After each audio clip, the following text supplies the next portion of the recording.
Great morning. Happy Wednesday. I am Danielle Ray, and this is my Executive Strategies live stream. I've been coming live a long time, and this has become my content creation waterfall. So, as a busy business owner with three companies and content being so important these days, I've found this as a really convenient way for me to create content for myself, but also come live and share everything that I'm doing with anybody who cares. And maybe you're starting a business, or maybe you're like me and you've been in the business for a long time. There's always something to learn, there's always something to do. And I'm always learning and I'm always doing. And so I'm coming live every Wednesday, 7:30 a.m. And before I jump into some of the topics, I did come across a quote for those of you who used to come to see me at Lashes and Coffee. I used to always start with the quote of the day. And so I was on Instagram before I went live. Great morning, everybody. And I saw a quote that said, to be extremely confident, you have to be extremely competent. And I get that in a sense of, obviously, when you feel like you know something, you're really good at something, you feel confident. You can't always feel confident about everything, but that's the whole point of learning. And if you're not learning, you're dying. And so I'm always learning. And lately, I've been using AI like crazy. So if you own a business, no matter how big, how small, even if you're a solopreneur and you're not using AI, you're totally missing out, but that's okay. It's okay to be late to the game. It's never too late to start. But I'm using Cintra. So that's my AI platform of choice. I've used ChatGPT, I've used Gemini, I've used Grok. Um, I like Cintra because it acts as 12 employees that are kind of programmed for certain uh, jobs and roles and tasks. And it also helps keep things organized in a sense too, because as you may be, because at one level I am a solopreneur. I also own companies that have employees and whatnot and tenants, but I'm also a lash artist and I do lashes and I just love that part of my job. And so as a solopreneur, I'm able to teach fellow solopreneurs how to be more efficient in their business on all levels. And it can apply to businesses at any size.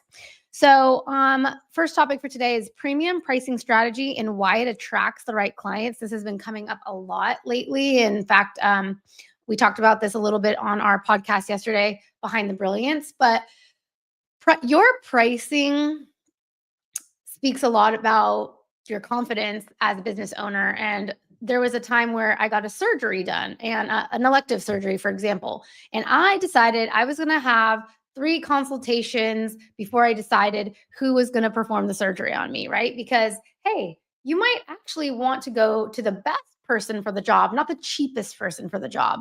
So, understanding pricing tiers and how that affects consumer psychology is super important. And it's not a matter of manipulating anything, but one of my businesses is a salon type business where for many, many years, pricing tiers are very important to express to your customers at what level of service are they going to receive. And having those pricing tiers within the salons is really useful because we have an expert, we have a master level stylist who, better believe it, it's hard to get into that person. So her prices are probably the highest versus an expert or an apprentice. Apprentices are a lower rate, but in all fairness, when you're new to offering a service, you don't want to charge top dollar because you don't want to set up unrealistic expectations for your customer either. So it's super important to understand pricing tiers within your business, and knowing what you're worth, because you also don't want to be stuck charging less than you're worth, or saturating a market that kind of affects everybody else. But when you have the lowest price, you're attracting price bargain hunters.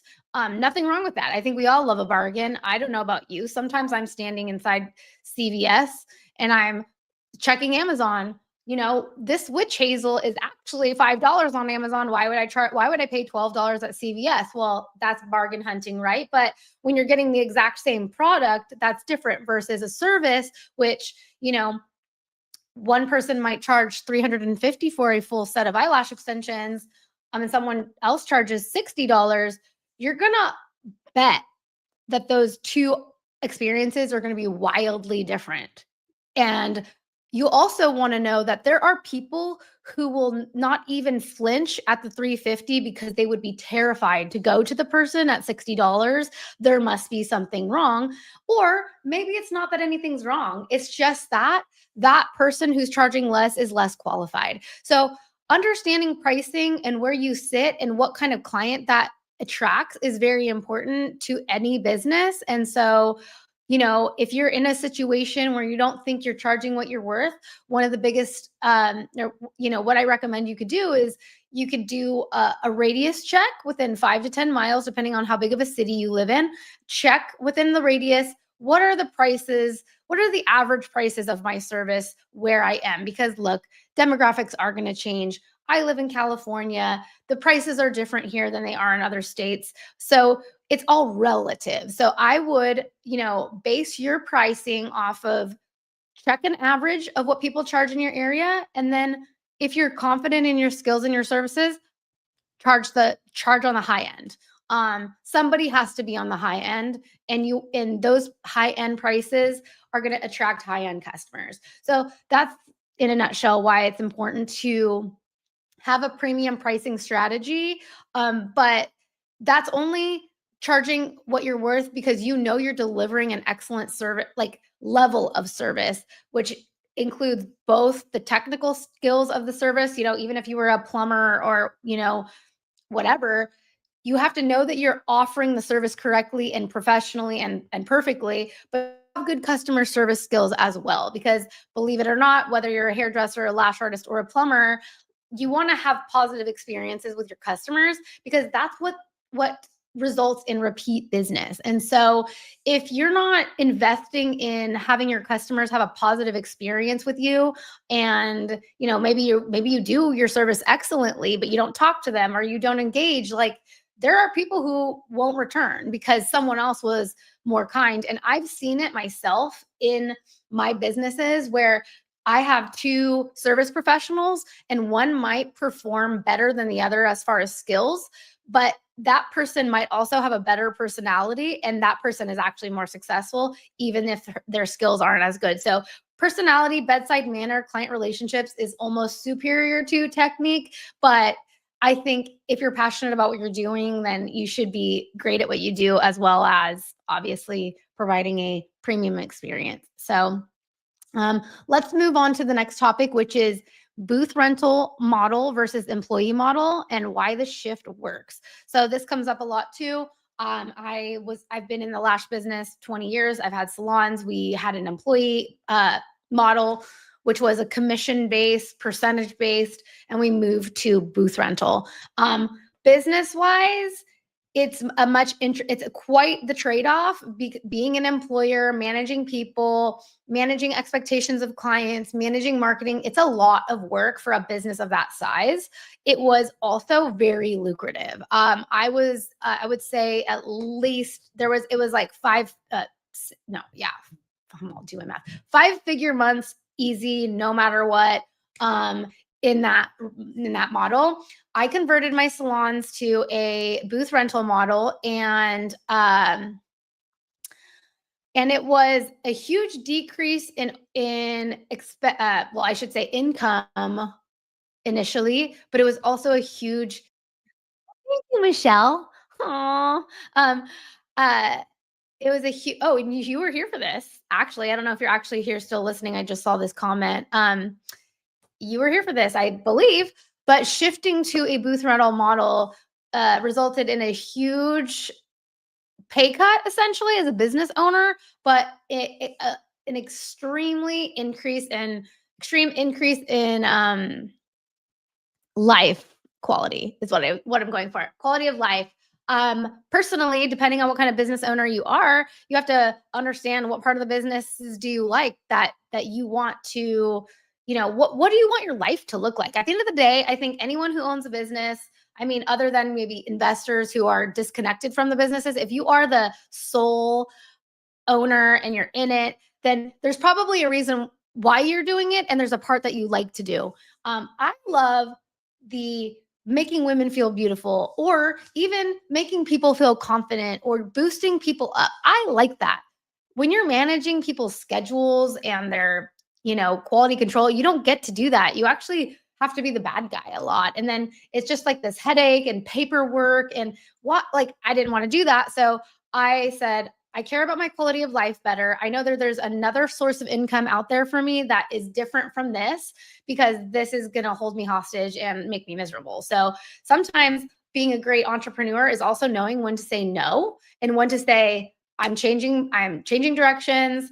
This isn't for me, because there's another layer of energetically of just attracting what you want in life. And when you're happy and you feel abundant and you feel grateful, you actually just attract more things to be grateful for. Ling Ling, she does my nails. Also Ling Ling, I got a ring. Side note, I got engaged Saturday. So here we are. Little life news event. And also I have a comment here. Didn't fully understand your advice, but I like the way you spoke. Thank you. So anyway, just all that to say is that you may not be in a situation where you need to like switch your salons from employee to booth renter, but my point is really finding joy in everything you do is so important. Finding joy in eating, finding joy in sleeping, it's all so important, and the quality of it gets so much better when you genuinely enjoy it. So I love work. We all have to do things in exchange energetically for money. And so it's so great. It's so great to be able to do something that you like in exchange for money. If you hate what you're doing, it might be time to consider what is something that you love to do, because even if you think it's a pay decrease, you might learn in the end that it's going to bring something that's actually better and a bigger door will open. So something to consider just as an entrepreneur, business owner, solopreneur, whatever you are. Okay, another topic here is boundaries equals loyalty and how to enforce them. So talked about this again yesterday, that it's super important. And I actually had an interesting thought this morning, because I was chatting with a client that I had seen, and this is a perfect example of having boundaries. Maybe can't apply in every situation, but I will only take clients at a certain time of day, on a certain day, and for a certain price. And so because of that, not everyone qualifies as a client for me. And I am blessed enough to work in an environment that I'm in a collective, collaborative environment, and I have other people to refer clients to if I'm unable to accommodate them. And I think that's actually really important as a service provider, to have backup service providers that might be able to help people if you can't. Because even if that customer isn't your customer, it's still going the extra mile to help somebody find their place, right? So if you can't accommodate someone, or your prices are too high, or whatever it is, you might have someone, hey, look, like, we might not be aligned, but I know this person. You can just be hooking someone else up with something. So anyway, I had this client that came to me on a one-off. I actually stood in for a friend. She was unwell. And so I did actually her client. She had a new client, and I did her first set. And so after I saw the first client, after I came in, because I was hooking up my friend, I couldn't see that client anymore because she needed evening appointments and she wasn't at my price range. So I had to give her to somebody else. But the funny thing is I established such a good relationship with this client from the one time that we spent time together, genuinely liked her. We text all the time. She texted me this morning to like tell me that she's been eating my bell pepper eggs recipe that I shared with her months ago. And I sent a picture back showing her my bell pepper eggs that I was currently cooking. And it's like, you can still make friends, and like, friends is networking, but having boundaries is like, it was a perfect example of like, I had a boundary, she understood and she respected it, and she's almost like a loyal friend now. And we don't even have any money exchange between us. She's just a homie. And so just having boundaries is super important. It helps to prevent burnout. You only have so much bandwidth.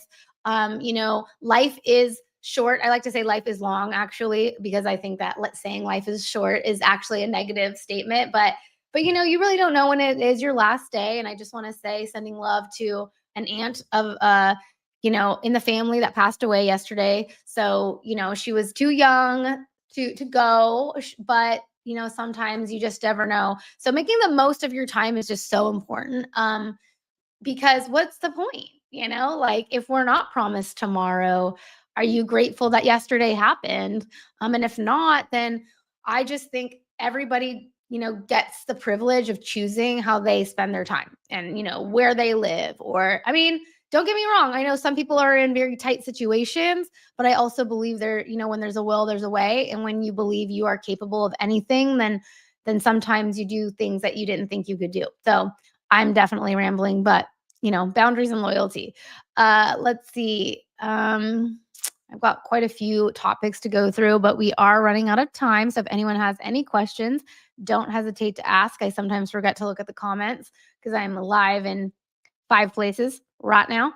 Let's see. So let's talk about content batching. I love to talk about this a lot. So if you're in business or you're a content creator, and sometimes that's just both now. I think that, there are many businesses that are successful without having to create content. Let's say Starbucks, for example. I don't think I care to even follow Starbucks on Instagram. I know that it's coffee and it's going to be there when I need it, where, anywhere, and I can get the exact drink that I prefer at that business. But most businesses have to create content. And it's kind of actually funny. Content is funny. We live in this insane time. Like I mean, I don't want to say you because I don't know. I can't speak for you specifically, but the biggest commercials of the year used to be Super Bowl commercials, right? And these companies would pay millions, billions. I don't know how much it costs to have a Super Bowl commercial. And to think that any average Joe could essentially get more visibility from a TikTok than a Super Bowl commercial is insane right now. Like, to think that, and you don't have to have, and what, what's funny about that is that we live in a time where content actually requires strategy, because the algorithm now is so honest with what people want. Like, there's no favoritism in the algorithms where like somebody gets more attention than the other just because. No, the platforms want to give credit to whoever is entertaining enough to keep people's attention. So versus, a big company, let's just say like Chevrolet, they create a commercial about a truck and it's, driving through the mountains, and they paid millions of dollars to put it on TV, but everyone might watch the commercial and literally zone out because it's so boring and there's no proof of concept. So it's hilarious. They pay all this money for a piece of content that people might not even like at all, versus like someone who pays nothing, makes a video about something interesting, like captivates people, reaches billions of people worldwide. It's amazing. So anyway, all that to say is that, we live in such an interesting time where, anyone can make content, um and the point is to be valuable enough to where people want to see or hear what you have to say. And so I think it's just like super fun to be able to utilize that. But what the next layer is it's difficult to maintain and manage, because if, let's just say, you are running a business and you don't have extra time, or it doesn't feel like you have extra time, then it's very stressful. But what I've found really, really helpful for that is that, well, first of all, you can make time for anything. Theoretically, like everybody can make time for something, even if it's 5 minutes a day, or what I like to say is 1 hour a week, is all that you could essentially spend on batch creating your content. Now, some people are, over the top and they want to create enough content where they have something to post every single day, or even more so, multiple times a day. And yes, there are definite studies that prove if you post more, you're actually going to be more successful. And it's more so sometimes because you're putting more reps in, which means you're just building that muscle better and you're getting better and better and better. So it's almost inevitable to get better if you do it a lot.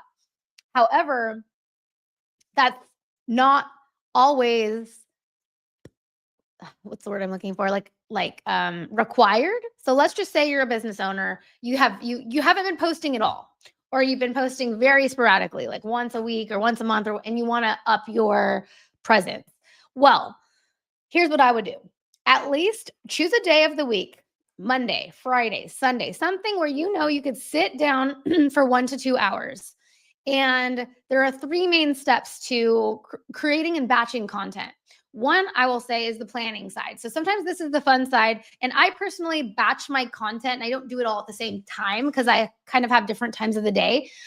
where I do these different steps, but you could do it all in this one session, right? So first part of your session is you're doing research and you're planning. So that means scroll what platform resonates with you, because you should just start with whatever platform you like the most before you try to spread into platforms you don't even use, because you're not going to be there. But choose a platform or two that you like and you already use, scroll and start saving inspiration into a folder. Or like sometimes I send myself like a DM with an inspiration, like, oh, I like this post, because you might find somebody else's creative project, a post that you really resonate with, but it could be in a different industry or on a different topic, or it's just like a style of post. Like, a type of post that I want to jump into this week is kind of like text on B-roll. So you don't have to voice over. You don't even have to get on camera. Like, in addition, you find a video you already have in your camera roll. You find a thought-provoking, statement or sentence, or like a checklist or something, how to do something that's relative to what you're offering, and just put it over the video. And that's one piece of content. So going back to, content batching, content planning, you have your step one: strategize, research, make yourself a list of inspiration. And if anything, you could have like a threshold. So I would say a good amount, if you're not wanting to do like content every day, which also isn't that hard either, but let's just say 3 times a week. I think that's doable. And even what's even more doable is, if your goal is 3 posts a week, you could do every 2 weeks, batch your content and just plan 6 posts. 6 posts. Take 1 to 2 hours to plan 6 posts every 2 weeks. Everybody has time for that. Do not try to say you don't have time for that. So let's just say your goal is 3 posts a week. And so that is like so simple. This is less than an hour. So you find 3 pieces of inspiration. You put your own twist on it, because listen, everybody's inspired by somebody else. There's nobody doing anything that's out of the ordinary right now. In fact, TikTok is literally a trend. People are just literally taking one thing and copying the exact thing and reposting it, and it's a trend. So gather your 3 to 6 ideas, recreate those ideas, and you can have a variety. You can have a carousel post of pictures you've already taken.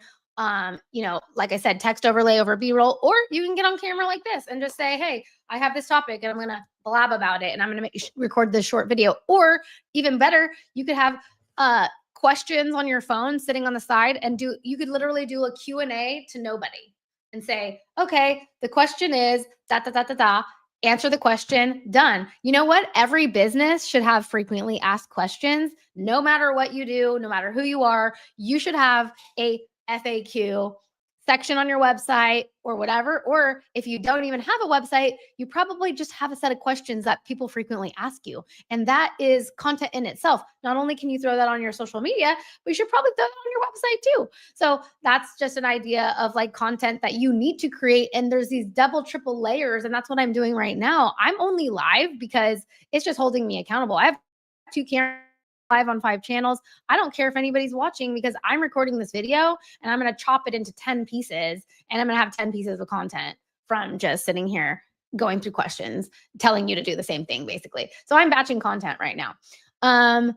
So let's see. I think I'm going to actually just cut it there. We did a solid 30 minutes. I have a plane to catch here pretty soon. So super grateful to be here. Super grateful to my AI tool that threw me these topics to go over, because what I asked my AI to do today was go over all the conversations that I've had recently with you, help me dive into topics that will help me drive my projects forward, because I have a few projects going on. I have a salon launch course I'm putting together. I'm redesigning the handbook for my own salon so I can like duplicate that and offer help to other handbooks.